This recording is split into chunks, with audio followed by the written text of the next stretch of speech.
Black Mask put a bounty on my head. Where is he? This time tomorrow, Gotham's gonna be mine. Oh, I don't want to do this. Here we go. I don't want to do this, Jason. Here we go. I don't want to do it, Jason. You are such a hater. You can't make me do it. You're a hater. You can't make me do it, Jason. You can't make me review Batman Arkham Origins. do it. I'm going to sit here until you do it. And you're going to say it. And people are going to... I don't know. Maybe people aren't going to bitch. Maybe, I don't know. It's... You know what? We can actually wrap this up really fast. Okay. Okay? Yep. Okay. Is you ready for the fastest review in Rage Select history? Yes. Did you like Arkham City? Yeah. Do you want to play that again? Not right now. There you go. Arkham Origins, ladies and gentlemen. Okay. All right. Welcome to Rage Select. We're talking about Arkham Origins. I don't know. Maybe we'll be a little bit more in depth than that. This is the latest game in the Arkham franchise, and it's also the first game to be made not by Rocksteady. And this game is a real mixed bag, in my humble opinion. Actually, I'm just starting to think that maybe my opinion shouldn't be so humble. Maybe I should just be like Batman. Yeah, just like in my correct, my bat opinion, indisputable opinion. That's right. All right, so in my gospel, let's talk Batman Arkham Origins, and let's go down. Let's do the plot synopsis, and then I want to talk about stuff that I like, so that I can talk for a little while about the stuff that I don't like. Okay. So Arkham Origins takes place on Christmas Eve, some indeterminate amount of time. I don't know. They were never really very clear about that because people have cell phones, but then there's a bunch of like VCRs and TVs and old-looking shit. Some people have speculated that it actually takes place like in the 70s or something. No, there were no smartphones in the 70s. I'm sorry. Well, and basically, Black Mask, who I guess is do you count Black Mask in like the top tier Batman villains out there? No, he's just a gangster with a he's mask on. He's B-list. Okay. I mean, whenever I saw the mask in the game, all I could think about was the Army of Two games, and I was like, Rios and Salem are the bad guys? They're fist bumping each other. He's basically just a gangster with a black mask on, hence the name. He doesn't even have a very good name.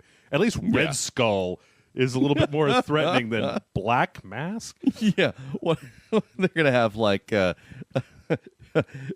Purple Beanie. That's right. Who's the new enemy? Blue Bandana. Yeah. Brand new Batman villain. But no, it's Christmas Eve, and Black Mask has... the game starts with him organizing a riot/prison break at Blackgate, and then he's offering a $50 million bounty on the head of the Batman. $50 million? I believe it's $50 million. Okay. I wasn't sure. I was just, Maybe it's $5. Let's scroll down here. I'm pretty sure that it's $50 million. It's a lot of money. Whatever. It's a big chunk of money. So this has gone out to 8 of the world's big superpowered assassin people. Let's see if we can roll them down here. What do we got? Deadshot, Deathstroke, Shiva. Who is Shiva? I can't remember. Who is Shiva? I'm pretty sure she's been in the comics. I can't remember. I don't know who the fuck she is. It's Copperhead, Sexy Electrocutioner, Copperhead, Electrocutioner. Okay, Bane, Flame Dude, Firefly, and one more. Oh, it is not Killer Croc. Fucking hell! It's Theo Huxtable. Huxtable. No, it's not. It's not him. It's who is the other one? Solid Snake. Solid Snake. No, obviously, no, not Solid Snake. I'm wrong. Let me. It is Elmo. No. How long? I'm kind of just. I know you're vamping here, but I kind of just want to see how long you can vamp before. It is Elvira, Mistress of the Dark. Not. No. Oh, it's the chick from the Progressive commercials. That's who it is. No, shit, it's not her either. It's fucking find it already. I don't know who it is. Colonel Sanders. It's somebody. I'll come back to it later. Okay. I'll come back to it later. So these guys have all rolled up into Gotham and have set up hunting the Batman. Who this is a prequel, and so it takes place kind of before anybody really knows who Batman is and what he's about. It's kind of in that like year one or the first Tim Burton Batman movie where he's just starting to, people are like, oh, he doesn't really exist. Have you heard about this crazy guy? This guy just like a bat. I hear he's immortal and he could fly and he drinks people's blood and blah, blah. Which, it always seems strange to me that once somebody actually sees Batman, that, especially in an age where if this does take place in current day, like, that dude's gonna get on Vine or a TwitPic or Instagram, and then people are like, "Oh, it's just a crazy guy dressed in black." It's like, oh, he's just some weirdo with pointy ears. You give him one outing, and he's all over the place. There are tumblers about him and everything. Right. But the and part of the change from this younger Batman is apparently he started his career with the Christopher Nolan Batman suit, but then he realized that that's kind of dumb looking, so he got the underwear over the top of the gray suit. Clearly that he has in Arkham Asylum. That makes total sense. I like the underwear one better. Me too. Me too. I know it doesn't make as much sense, but I like it. So anyway, so Batman decides that he's going to go out and figure out what's going on here. There's it's kind of like okay, if you played Arkham City, you know what the fuck is going on. There's a bunch of main storylines, kind of like GTA, that you could just roll down, but then there's a bunch of extra stuff around the edges. And not only do you have the villains that we've just listed off, but there's a whole bunch more that are just in town because, Gotham City is the shittiest place in the world to live. Clearly. It's just infested with people who like to dress up in Halloween costumes. Yeah. It's like... It's like worse than Somalia. It's worse than Hot Topic, dude. It's pretty bad. So... Batman basically goes out and starts running down this stuff. You got the Penguin, which I've been curious. Oh yeah, okay. Nolan North is back as the Penguin. You have a surprisingly few amount of the Gotham ladies this time around. Yeah. No Catwoman, no Poison Ivy, no, not really Harley. This is before any of that stuff. Yeah. I don't think it's really much of a. Is it a spoiler to say? Careful. Just be careful. Okay. There's a lot of villains in here. So Batman sets out to the streets to solve this thing, take down Black Mask, figure out what's going on, get rid of these guys, all the while trying to avoid the Gotham City Police Department because they're pissy and they don't like him right now. Right. This is back Commissioner Loeb. For a while, Commissioner Loeb. Also... Brandon, SWAT Commander Brandon is in here from year one and a variety of other different places. But then there's this thing. All right, okay. I'm not gonna I'm gonna come back to the good stuff, but I'm gonna talk real briefly about this. So this is Gotham City. This is not Arkham City. This is not a criminal city. Gotham City. You got these two landmasses connected by a bridge. There's a huge winter storm. Everybody go inside. Not one single person who is not either a criminal or a police officer or a supervillain is out on the streets. Yeah. I went back to check, and in Arkham City, they at least had political prisoners getting razzed and you're going to be my bitch by the other inmates in there. It's like, did you guys see GTA 5? I mean, the place was alive. Yeah, and so what it does is it just kind of makes the world feel a little dead. Yeah. Because there's nobody to interact with down on the streets outside of like beating people up. I think the only civilian in the entire game who's not either shooting at somebody or shooting at you is probably Barbara Gordon. I think it's the only person in the game who doesn't have some kind of gun, bat, broken bottle, knife, electric shock prod, or machine gun in their hand is this one lady. And maybe some of the supervillains. So what you've got here is a structure, like I've said a couple times already, very similar to Arkham City, where you're bopping around the city. They do a nice thing where at the beginning of the game, you have pretty much all of the gadgets that you've had in the previous games.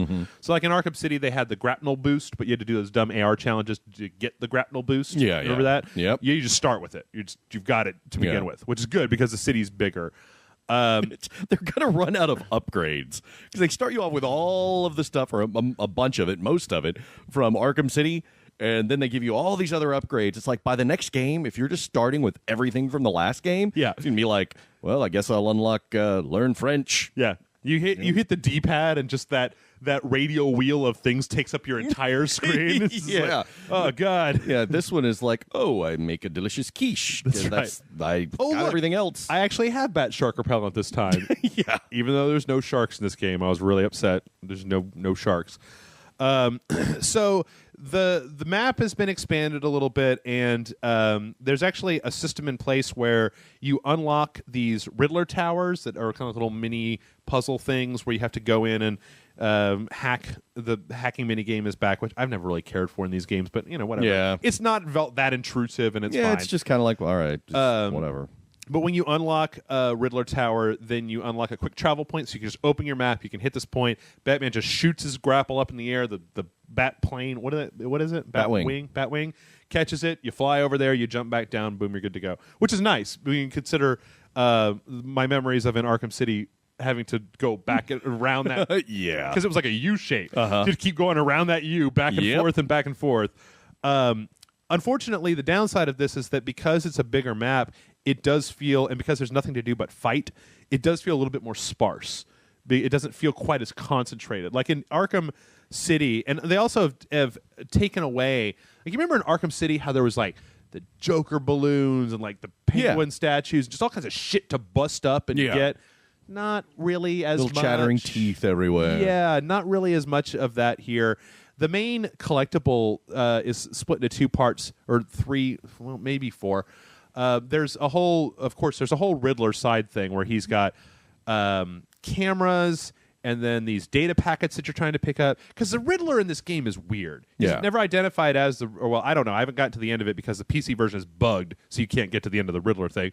But his goal in this game is to collect enough like extortion data on various Gotham officials to basically run the city by controlling all the people in key points of power. Sure. So it kind of starts over the course of the game. It kind of mutates into the obsession that he has with Batman, but it's not like a previous Riddlers where he's just like, I will tell you a riddle, Batman, that will inexplicably tell you how to find me and beat my ass because I'm so smart that I leave clues all over the place. But whatever. But there are an assload of those things to pick up, and they seem to be a little bit less tedious than they were in Arkham City. Like there's fewer of them, and they tend to be a little bit more straightforward about just how to get them. Arkham City, I'm still thinking back to where I've left clues all over the city, Batman, and there are 400. Wait, did 400? Yes, 400. Fuck you! I'm not doing that. Just kill him, Riddler. Just kill him. Yeah, just do. I don't give a shit. I'm too busy to find 400. It actually, and then they have a second group of things which I didn't really get that far into, which are like they've taken out. You remember the Riddler stuff where you had to line up the question mark and then you would snapshot and it would do that. That's been moved into other people's puzzles. So there's one that's about like collecting evidence to try to solve Gotham City's oldest murder case. Of one of your ancestors or something like that. And then there's another one where Anarchy is in this game. He's not one of the people that's hunting you, but he's just like a doofus that you find and beat up because he's like, I'm going to blow up these buildings. And you're like, right, bitch, whatever. You're 12. Right. Okay, Lonnie. But he's spray painted his symbol that you can only see in detective vision on various things. So you snap a shot of that and you build up this database full of information. It's kind of just extra stuff. Some of it, I mean, it all gives you experience points that you can use to upgrade, but I found myself almost completely maxed out the upgrade tree just by doing some of the side stuff, so I don't really think it's going to be good for completionists. Yeah. But it's unobtrusive enough that I didn't feel bad skipping it. Sure. Like I always felt like, I could always come back and do this later if I want to. So that stuff was really good. Another thing that I really, really liked about this game was I liked the way that they changed the investigation system from the previous games. In previous Batmans, it was just like follow the trail. Yeah, breadcrumbs. Oh, look, this assassin got cut, and so I'm gonna scan your blood in, and I'm gonna follow this in detective vision until I find you, and then we're gonna do whatever. Here, you set up a crime scene, and you have to scan in stuff, and it creates this really really implausible, like, virtual reality recreation of the crime that you can walk back through the crime to find other little bits. But it's nice. It gives you something to do. It's not ridiculously difficult to get a handle on, and it's more than just it's more satisfying than follow it. Plus, there are several crimes that come up over the course of the game where you figure out the crime. It's just some dude who killed some other dude for whatever reason, and then you go find that guy and you beat him up and you cuff him and you call the cops and they come and pick him up. So that's kind of like your main crime fighting, as opposed to the kind of supervillain wrangling that you're normally doing in the game.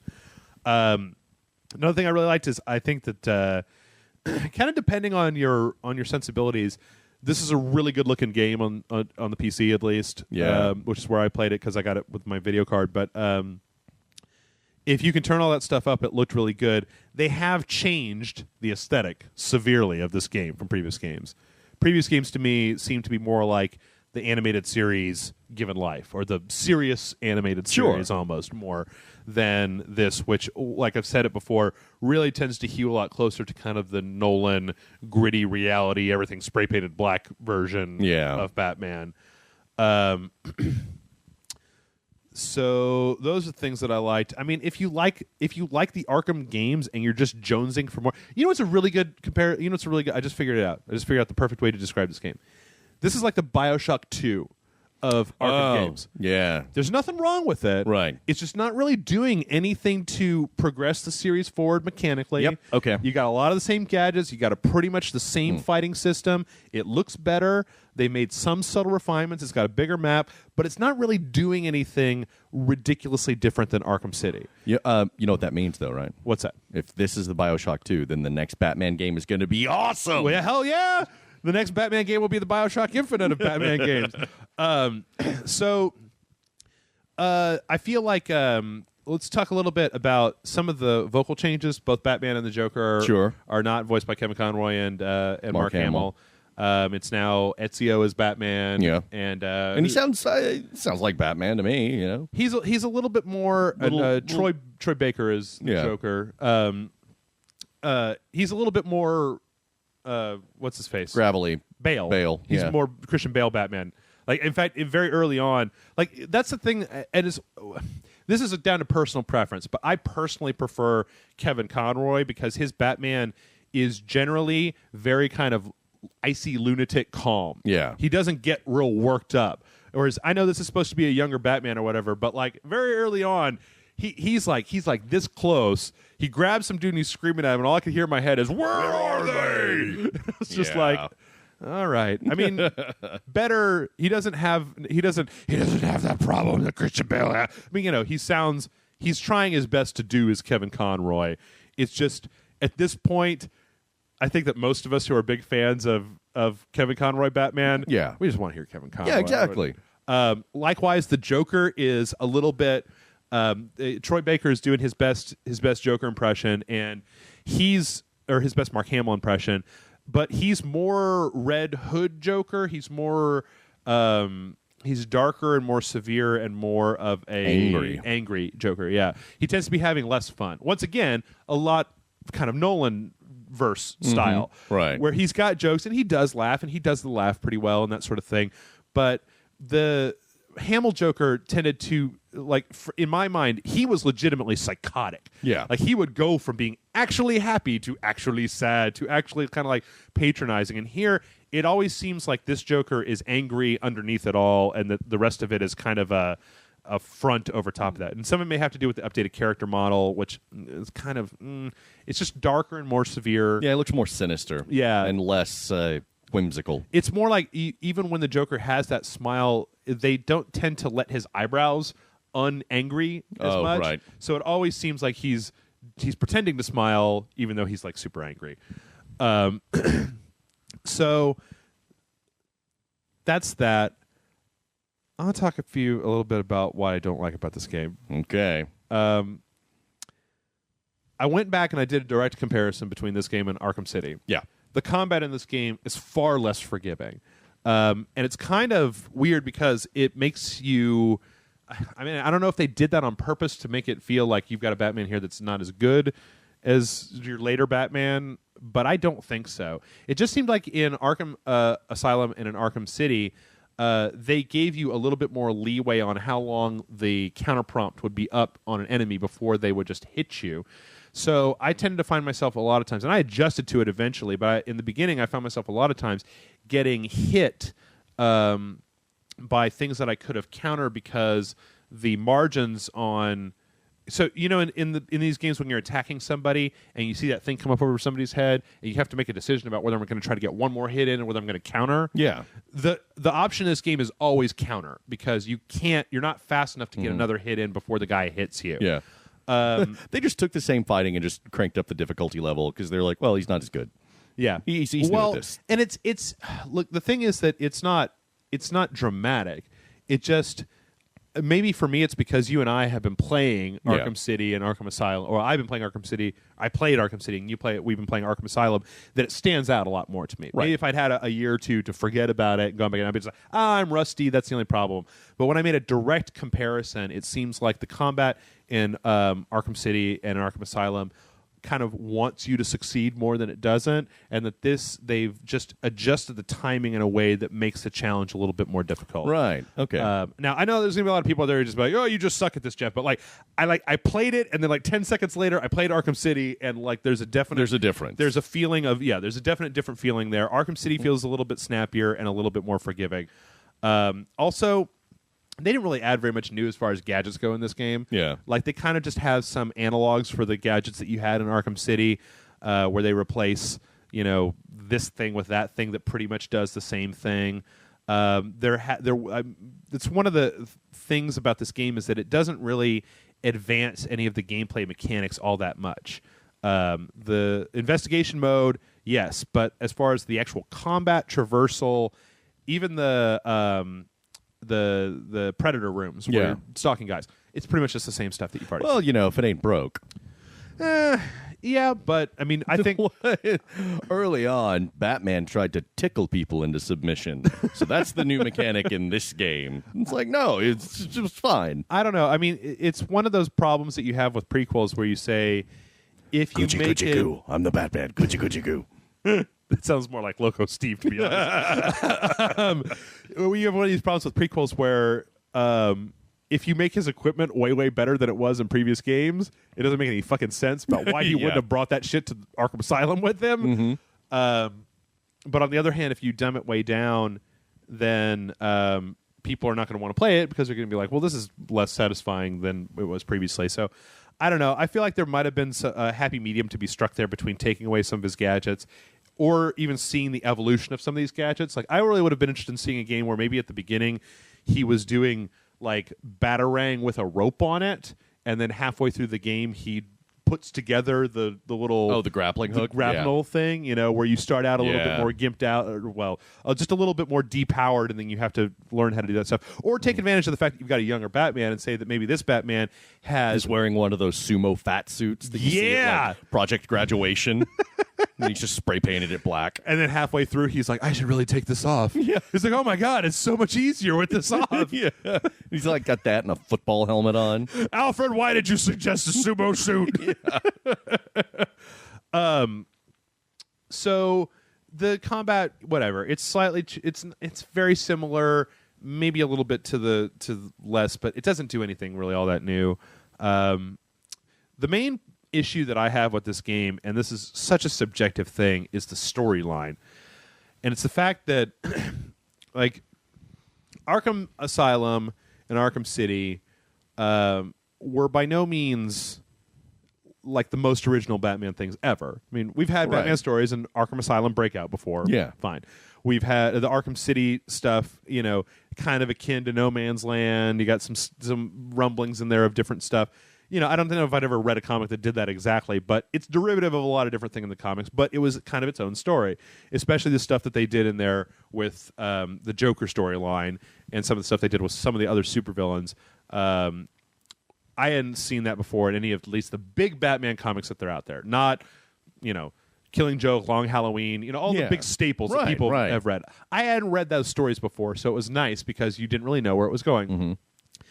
this game tends to lean very heavily on Batman and Robin. Batman, yes. On the movie. Mr. Schumacher. Freeze, yes, is played by Arnold Schwarzenegger. And then Jim Carrey Riddler shows up. Ugh. So I give it a 0. And this review is over. No, it tends to lean a lot on, and I'm not gonna list them off because I don't want to, because by listing them off it will be spoiling things for people. But this leans heavily on at least 2 to 4 movies and popular Batman stories to almost the point where, okay, how's the best to explain this? Like, there were parts in the game where it felt like they wanted to do fan service. Yeah. That they wanted to be like, hey, look, this is this thing from this movie, and some of it was very subtle, like subtle characterization or one-off stuff that was maybe in Elseworlds books or things like that. But some of it was like, look at this thing that we know you love from this popular comic. Right. Even though it doesn't really make a lot of sense in the context of the story. Like, to me, it felt wasteful because it was like, if you're going to use this super popular Batman story, you should have focused on this super popular Batman story. Or it could have been a vignette. Like, I would have almost, I could even make the case of saying, if you wanted to make a game that had, like, pick the top 5 Batman stories out there and had, like, different areas that were devoted to basically letting you play through this iconic story and this iconic story and this iconic story and this iconic story and tie it all together with some kind of meta narrative where you're going through and figuring out another mystery based on the clues that were left in these big stories. For fan service, that's fine. But, like, there's some parts where you'll get a flashback to something and then you start thinking about it and go, but wait a minute, okay, so did they meet in the flashback, or did we just meet a few minutes ago, or what the fuck is going on here? Or there'll be parts that, I'm going to be super vague here. There's parts in this game where it's like, oh no, this guy's dead, and it was like, no, that can't. It kind of suffers from prequelitis, right? Of like, you can't. I know Batman's not going to die. Batman's like, I have to fight crime because of my really high midichlorian count. That's right. Well, you know that by the end of the game, they have to have everything at least pointed in the direction of where things are when they start in Arkham Asylum. So there's some limits as to how much they can screw around with the storyline because they're locked into that prequel problem. Also, by having all this fan service stuff, it just got really weird where you start trying to figure out, well, okay, well, then what part of this movie are they going to add in there? Or what part of this are they going to add in there? It was just you had less of that reveal shock and awe that you had where you're playing a game. You're not going to have any idea where this shit is going. You know, spoilers for Arkham City, you know, Azrael shows up at Arkham City. Yeah. And you're just like, what? Fuck? Huh? You know? I didn't see that one coming at all at the end of that quest line where you're just like, fucking hell, what? Whereas here, you can kind of start to see the direction the plot is going to be going, and there's just a question of how a few different storylines are going to wrap up. And so, to me, that sort of dampened my excitement by about midway through the game. There's a big reveal midway through the game, and when that happened, it was interesting for a little bit, but then where it started going was like, I don't know. To be honest, what this game really felt to me like was it was a sequel that was made because they wanted to sell a Batman game. Yeah. Well, yeah. I mean, and I'm not going to say... You know, Warner Brothers is like, no. Every year. Yeah. Every year. Now. Do it. And, like, I don't want to... I'm sure that there are writers and there are artists and there's all kinds of good stuff in this game. And I hate it when people say this, which is why I hate to say this, but it just feels like something that didn't need to exist. Yeah. That if you're not, like, super passionate about getting into this property... and doing something like, I think the fact that Rocksteady is doing a Silver Age Batman is great because that's like not what anybody would have expected. Exactly. Like at this point, Rocksteady could do nothing more than churn out Batman sequels in the Arkham City universe. Exactly. Bring the Joker back. Turn it into Call of Duty. Right. Turn it into Call of Duty, and then just wait for the sales numbers to get below a certain level, and then reboot it, and then just do it again. You know. Yeah. And this kind of feels like something where they weren't like whoever it was that was developing it. I don't really feel like they had the biggest story to tell in the world. That they weren't that. It mostly seemed like somebody was like, go make a Batman game," and they were like, "Okay, not like Rocksteady, who were in the beginning, they were just like, we finally want to do it right. We really want to make a Batman game, and they got a chance to do it, and they put a lot of passion into it. All right, we need a Batman game for 2013. Right. Okay, you guys are doing it. Right. And that's what's weird about it is that it's Bioshock 2, actually, now that I've said it, is a pretty good comparison, where it's really not a bad game. Right. It does everything right.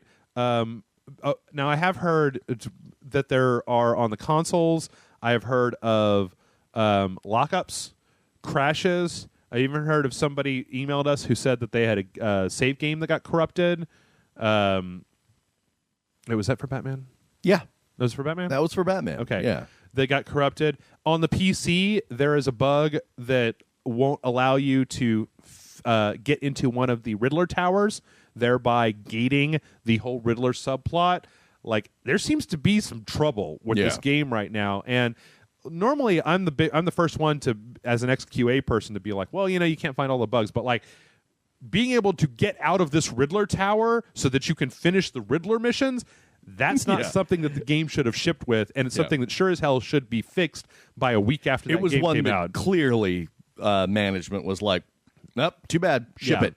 So I'm not necessarily going to count this into the final score, because it's possible somebody may be playing this a year down the line when it's all fixed or whatever. I don't normally like to count that stuff too harshly against a game, because as long as it gets fixed at some point, I don't know. You're a better man than I, sir. Well, I mean, Skyrim, if you judge the PS3 version of Skyrim based on the bugs that it had, or Fallout 3 when it first came out, this garbage, 2 stars. Yeah. Shit. Also, there's a multiplayer mode in here, which is done by Splash Damage, which I think the last thing we saw them do was Brink. Ooh. Remember Brink? Yeah, I remember Brink. Splash Damage is kind of the guys that you call when you need a multiplayer mode. Not the guys that you should call, but they're the guys that people do call. So not the multiplayer developers that Gotham needs, or deserves, but the ones they need right now? No, just this is the one. I'm not the hero you need or the one you want or deserve. I'm the one that you get, so fucking deal with it. The credo of Loco Steve. That's right. This mode, as far as I can tell, I didn't play it very much, so I don't know if there's just a straight up multiplayer. But the big draw for this seems to be a 3-on-3-on-2 mode. Yeah, where 3 people play Bane gang members and 3 people play Joker gang members, and they're in a third-person shooter interface, and they've got some gadgets, like they've got a detective vision, but it's got a meter, so it runs out. They got machine guns and some sub-weapons and stuff. And then the final team plays as Batman and Robin. And so the 2 Joker and Bane teams, they basically are playing Battlefield, where you control points and then you kill people and it ticks down the reinforcements until somebody wins. The Batman and Robin team are trying to take down criminals, and when they do that, they fill up this intimidation meter. And then if they get killed, it lowers the intimidation meter. So if they get their intimidation meter all the way up, then they win the round, essentially. And we played a little bit of it. It was fun. It was pretty fun. Yeah. I mean, it's not anything to say like this is going to be the deciding factor about whether you should buy this game or not. But it does feel like more than an afterthought. It is something new and different. Yeah, I kind of wonder after a while if it would get. I mean, I think that I would have rather, and this is probably unfair, but I think I would have rather seen it with more players on each side of the Bane and Joker teams. Because the 3-person squad feels a little weird. Yeah. Like, especially when you have a map with 3 control points on it. Yeah. So you end up with a lot of one-on-one firefights, which is just a little bit odd. But it's super fun playing as Batman and Robin. It's a lot harder to catch humans unaware that it is the dumbass AI in the video game. And it's fun when you get to be Bane. It is pretty fun. Yeah, you can also get to be Bane or Joker if you're on those teams. At a certain point, you go up to this door, and it's got a great animation, at least for the Bane one, where you knock on the door, and then Bane just opens the door and grabs the dude who knocked on the door and throws him over his shoulder. Hello. I'm here. So that's pretty cool. As far as replay value, the game does have a new game plus, which I found to be incredibly redundant, because why? I mean, like, if you just go back into the city and get experience points, you totally can max out that tree. You don't need to go back. Oh, except for the other big problem that I have with this game, which is the Dark Knight upgrade system. So this is going to take a tiny little bit of explaining. In Arkham City, you remember the Riddler challenges that you had? Yeah. Or it would be like, hit a guy, hit 3 guys in a battle with batarangs. Yeah. And it'd go, boom. All right, well, here they have a similar system where they have four trees, but one of them is just investigation, so it's not a big deal. One of them is for hand-to-hand combat on the ground, one of them is for traversal around the city, and one of them is for challenge rooms where you have just stalking rooms or whatever. I don't know what do they call those things? Whatever. Predator rooms or whatever. Yeah. But unlike Arkham City, where basically anytime you did one of these things, it would just pop up a thing and say, hey, you did this thing, congrats. These had a specific order that you had to do them in. So let's take the traversal, for example. Like you get the grapnel boost in the traversal tree, and there's I forget, I don't even know what you call this, like an achievement, like a goal, right? Yeah. Of take down an enemy with a grapnel boost attack, where you hit the side of a building and then you go up and you grab a guy because he's standing by the edge. Yeah. And then the one right above that is glide for like 150 meters without touching the ground or using the grapnel or whatever.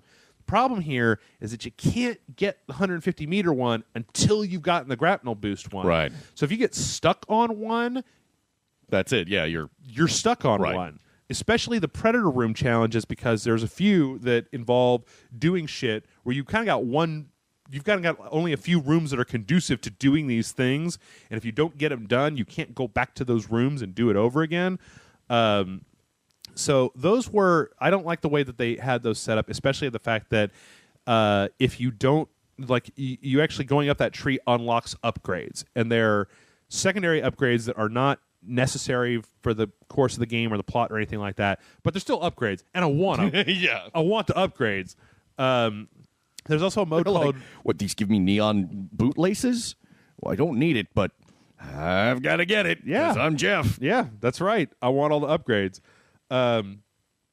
There's also the game mode called I Am the Night, which I think just jacks up the difficulty. I didn't actually look at it, to be honest. But outside of getting all the collectibles and stuff like that, there's not really a whole lot of reason to go back and play through the game.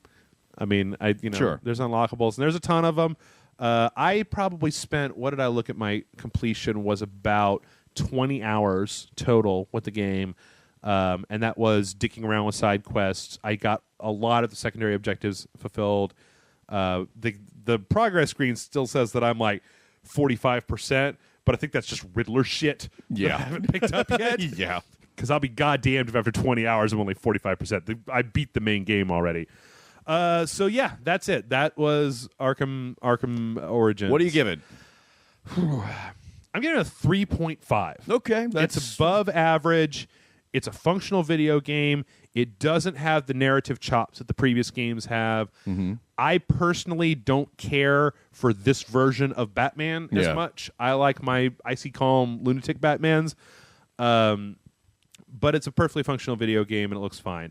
I'd say that if you're going to pick it up, I would do a little bit of research about those bugs, though, because I know that they haven't. I think they might have done one patch on the consoles, but like the PC version still has a problem where I can't finish the Riddler stuff. So, I think that should be Batman's real target, is taking out publishers who force games out before they're done. Just some bunch of people working in cubicles, and then a smoke bomb goes off. Exactly. Like, what happened to Jim? He's just hanging from the rafters. Ah, it's the Batman. Yeah. All of my save games got corrupted. You're going down.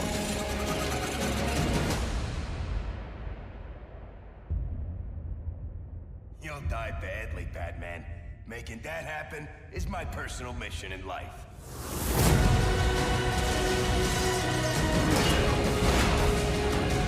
I'm gonna dedicate every waking minute to tracking you down and taking you out.